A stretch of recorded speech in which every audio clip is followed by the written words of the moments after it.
Pred niekoľkými rokmi som mal fixný, smiešný plat.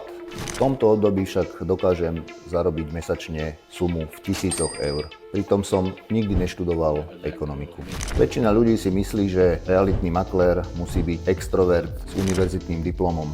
Nie, je to síce viazaná živnosť, ale potrebuješ vedieť iba tieto tri veci a dajú sa naučiť reálne veľmi rýchlo. Realitný trh na Slovensku je stále rastúci, pritom kvalitných realitných maklérov nie je na trhu dosť. V realitách máš takmer neobmedzený zárobkový potenciál. Provízie sa pohybujú od 2000 eur vyššie a záleží iba na tebe, koľko obchodov zrealizuješ.